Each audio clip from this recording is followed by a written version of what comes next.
Back to another episode. Ryan and Kevin here with Chaos MMA, and today we have on the founder and CEO of Iridium Sports Agency, Jason House. Jason, first off, how you doing, man? Good. How are you?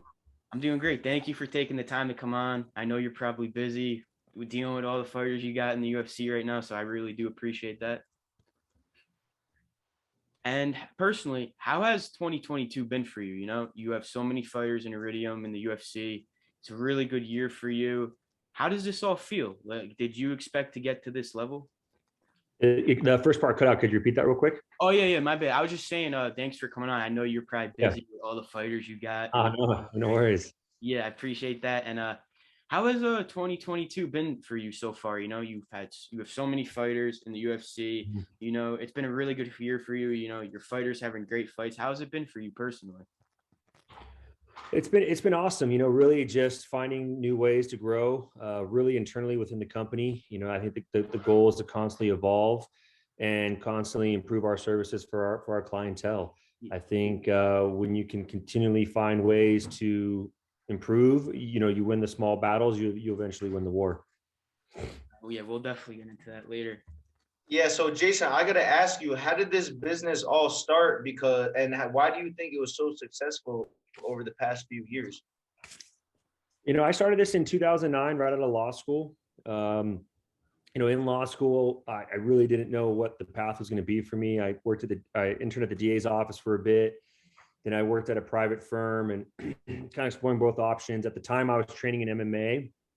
And then, I ended up having a sports agent who represented MMA fighters come speak to our school. And that was kind of my intro into the MMA side of business.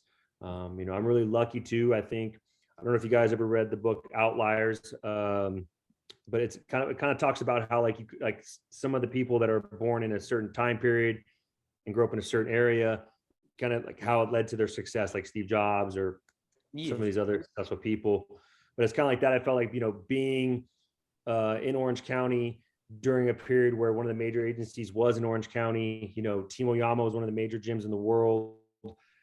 And being able to work with Jiva and Colin, I kind of had a good foundation there to kind of grow in MMA and take it to the next level. And so when I finished law school, I just kind of decided to go on my own and start it up. Wow. Yeah, so back in the day during law school and even a little bit after that, before you started it, were you into the UFC? Were you a big fan?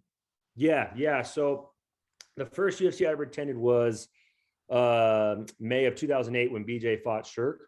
Okay. That was the first one I went to. That was my second year of law school at the time. I wasn't working in the industry. I just went as a fan. And I believe the first fight I ever watched was December of 2006 when Tito and Chuck fought for the second time. Okay. And so when you're watching all the fights, did you think like, oh man, like this is pretty cool. One day I want to manage all these fighters, get them their contracts, the fights. Was that in your mind when you were a fan? The first time when I watched Chuck and Tito, I was like, man, this looks amazing. I'd grown up wrestling. So I'd done grappling before. And I was like, man, I really want to get into this. So that got me into start training. Then when I went to I really made me think like, man, I'd love to work in this industry somehow. And then 4 months later, that sports agent came and spoke to our school. And then the rest is history. I ended up like blowing up his phone probably for a week straight, just trying to get an interview to kind of intern for him and, help out however I could. Yeah, and here you are, one of the biggest sports agencies right now. And who was like one of the first fighters you signed? Like, and when did this like all start? Like with the first fighter you signed, like who was it? Like, do you remember who it was? LaRon Wilson. Okay. LaRon Wilson was the first client I ever had. He played college football with my strength coach in college. And so he kind of made the introduction. And, LaRon was great to me because, I did my best to take really good care of him. And he really opened a lot of doors for me, right? He really vouched for me. And I think sometimes in this business, you really need someone to vouch for you and kind of show that, you're good. I finished law school at 24 years old. So I was really young. And I know it's very hard for some older adults to trust me with their careers when I'm just getting started in mine. It was extremely difficult at first. Yeah, it was extremely difficult at first because you're kind of unproven. So you really have to make those first couple clients that take a gamble on you. They're kind of like your calling card, right? You really have to do well for them, and their results are really going to be your resume per se. No, So I really had to, make up what I lacked in experience. I had to make up for and just hustle and motivate and just being motivated. I say it again. what is it like behind the scenes for you when you're trying to get your fighters a fight? Like, is there ever a lot of disagreement with like, Hunter Campbell, Dana, any of these guys? And like, it's hard to get this deal through. How is it behind the scenes? I think one rule that I've always stuck by that I've learned in business is really just to never negotiate in public. I feel like sometimes when people are discussing their business in the public, it's never going to end well. Egos are involved. Hold on, sorry. Egos are involved. Emotions are involved. I've always tried to really just keep it behind closed doors, have an open and honest conversation. I think that's what allowed us to have such a great relationship with the UFC and all of the higher ups there in the company. No doubt. No doubt. Yeah, so many fighters signed to your company. Over 100 fighters in the UFC have signed with you. That's pretty crazy. So looking back a few years ago when you first started, do you ever think it would get to this point? It's I feel like it's kind of like you move the marker down the field every year, and then eventually it's something that you can foresee, right? I mean, if you asked me 5 years ago that I think I'd have 100, no, I think 5 years ago I was trying to get 20, right? It's really about being process oriented. I try not to focus too much on the results because the results don't have a plan, right? The process is where the plan is at. And I've really tried to just focus on just day by day, taking care of our clientele, signing high character athletes, and then the rest kind of just takes care of itself. Yeah. Yeah, so we both wanted to talk to you about some of your fighters. Brandon Moreno recently coming off that very close fight against Figgy. Yeah. What do you think of that fight, and did you agree with the decision? I thought we won that fight. But I'm not here to sit here and complain. The judges ruled it how they ruled it. And I remember that night, being in Brandon's hotel room till 3 or 4 in the morning and discussing, going over everything. And really, you just have to see the positive in everything. Look, here's the truth of the matter, guys. There's never been a quadrilogy in the UFC. There's never been 4 straight title fights. And when we go back and win that belt this summer, I think it's going to shock the world, right? I think it's an add to Brandon's story to make it even more. What better script could you write for a movie than this?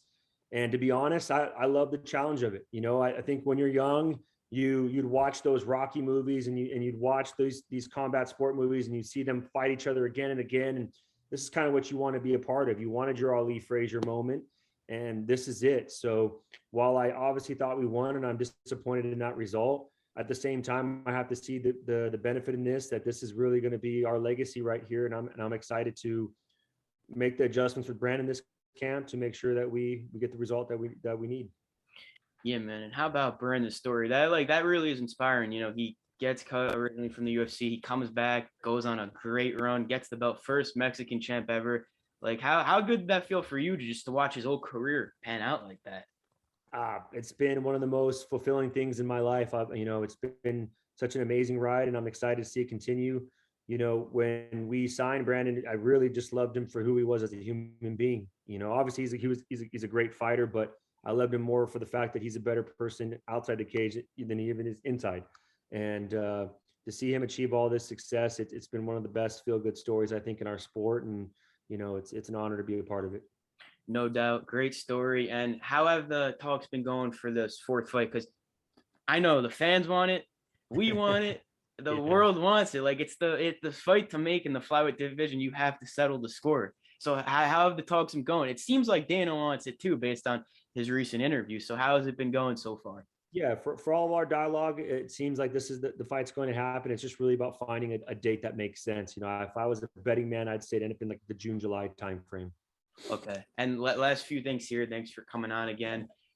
No. Bobby Green steps in short notice against Islam Makhachev after he just wins a fight last weekend in a great performance. Now, when Beneil fell out, were you guys on the phone immediately trying to get this fight? I honestly didn't see that Beneil fought out until Sean Shelby called me and said, "Yo, Beneil's out." what do you think about Bobby Green? And so I called Bob and we went over it, discussed the pros and cons of it, decided to take the fight, worked out the deal, and here we are.